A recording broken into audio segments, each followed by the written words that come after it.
মেঘ, বৃষ্টি, হাওয়া, রোদ্দুরের মতো আমাদের অন্তরে যাঁর অবাধ আসা যাওয়া, আমাদের ভাঙাচোরা মননকে যিনি আপন মনীষা ও মমতায় আজও আগলে রেখেছেন, অবিকল্প চিরসখা হয়ে যাঁর দীর্ঘ জীবনকালের শত শত ঘটনাক্রম, সংলাপ, স্মৃতি আজও আমাদের অন্ধকারে রজত রেখা। এখনো যাকে একবার স্মরণ করলেই ক্লিষ্ট ভাবনার মরা ডালে চিকন পাতার বাহার জাগে, তিনি আর কেউ নন, আমাদের সৃষ্টি সম্ভারের অদ্বিতীয় ঋত্বিক রবীন্দ্রনাথ। এই মহাকবি আমাদের শিখিয়েছেন জীবন মানে রমণীয় উদযাপন, সেখানে কেউ ব্রাত্য নয়। প্রান্তিক অন্তজ মানুষ, এমনকি পোষ্য প্রাণীও তাঁর দৃষ্টি এড়ায়নি, সৃষ্টিতেও স্থান পেয়েছে।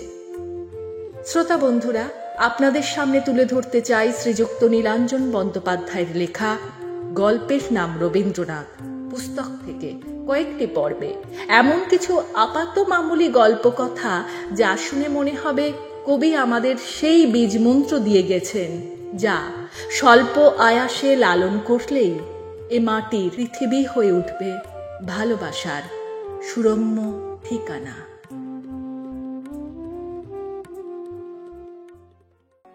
বয়ে যায় বেলা কেমন বিনা কারণে। উদয়নের বারান্দায় এক কোণে রবীন্দ্রনাথ লেখায় মগ্ন। একটি সাঁওতাল মেয়ে বাগানের কাজ করছে।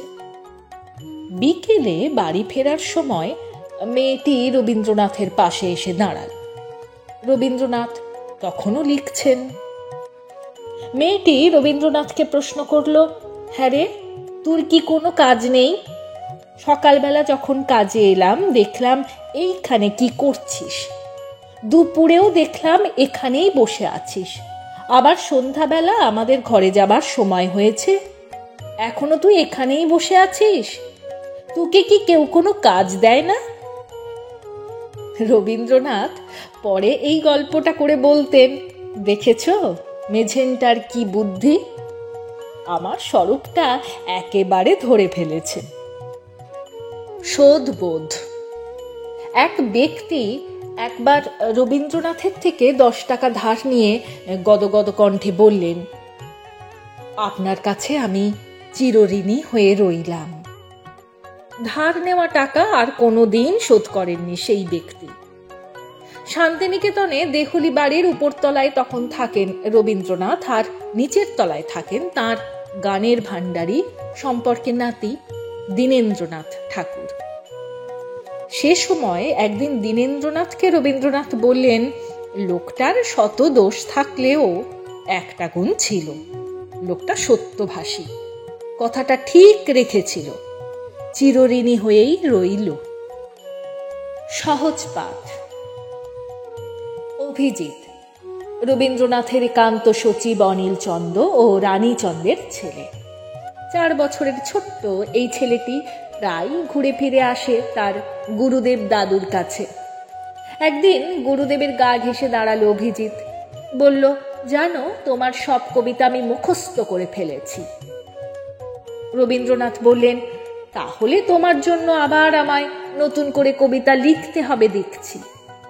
এরপর অভিজিৎ গুরুদেবের কোলে হাঁটুটা তুলে দিয়ে বলল, আজ কোন কবিতাটা শিখেছি শোনো।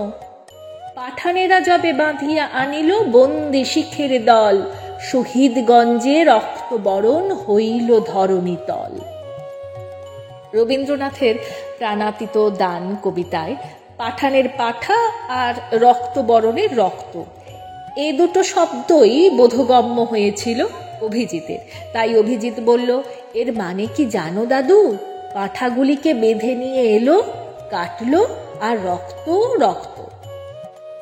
ছোট্ট হাতটা সামনে বাড়িয়ে দিয়ে চোখ ছানা বড়া করে সেই ভয়ঙ্কর অবস্থাটাই বুঝিয়ে দিল অভিজিৎ তার গুরুদেব দাদুকে। প্রাণ খুলে হেসে উঠলেন রবীন্দ্রনাথ, বললেন, তাই তো গো, এমন মানে তো স্বয়ং রবীন্দ্রনাথও জানে না গো। গোপন কথাটি। তার ঢেউ খেলানো চুল আর দাড়ির নিয়মিত পরিচর্যা করতেন রবীন্দ্রনাথ। একবার পেশায় চিকিৎসক এক অল্প বয়সী অনুরাগী রবীন্দ্রনাথকে প্রশ্ন করলেন, আপনার চুল এমন চকচকে রেশমের মতো থাকে কেমন করে? কোনো বিশেষ তেল টেল মাখেন নাকি শ্যাম্পু করেন? এই তরুণ ছাত্রের দুঃসাহসী কৌতূহল মিটিয়েছিলেন রবীন্দ্রনাথ তার কেশ চর্চার গোপন ফেরিস্তি দিয়ে। রবীন্দ্রনাথ বললেন, চুলে তিনি তেল বা সাবান মাখার পক্ষপাতী নন। কেননা তেলে চুলে জট পড়ে আর সাবানে চুল রুক্ষ হয়ে যায়। আমেরিকায় থাকার সময় শ্যাম্পু করতেন, কিন্তু সেই শ্যাম্পু ফুরিয়ে যাওয়ার পর রবীন্দ্রনাথ চুলে তাহলে কি মাখেন? রবীন্দ্রনাথের উত্তর, আমি চুলে মাখি সর্ষে বাটা। আধবাটা করা সর্ষে আমার জন্য রাখা থাকে, গায়েও তাই মাখি ডাল বাটার সঙ্গে মিশিয়ে। ওতে চুল ও চামড়া দুই মোলায়েম থাকে, তবে সেই আমেরিকান তরল সাবানে যেমন ভালো কাজ হবে ততটা হয় না, কিন্তু তার মেলে না। রবীন্দ্র অনুরাগী সেই তরুণ চিকিৎসক পশুপতি ভট্টাচার্য কথাটা শুনে চিন্তিত হলেন। রবীন্দ্রনাথকে তিনি বললেন, আপনার সেই আমেরিকান তরল সাবানের একটু নমুনা দিতে পারেন? আমার ভাই সাবানের বিশেষজ্ঞ, তাকে দিয়ে তৈরি করিয়ে দিতে পারি। শিশিতে যেটুকু সাবান অবশিষ্ট ছিল রবীন্দ্রনাথ শিশি শুদ্ধ সেইটুকু এনে দিলেন পশুপতিকে।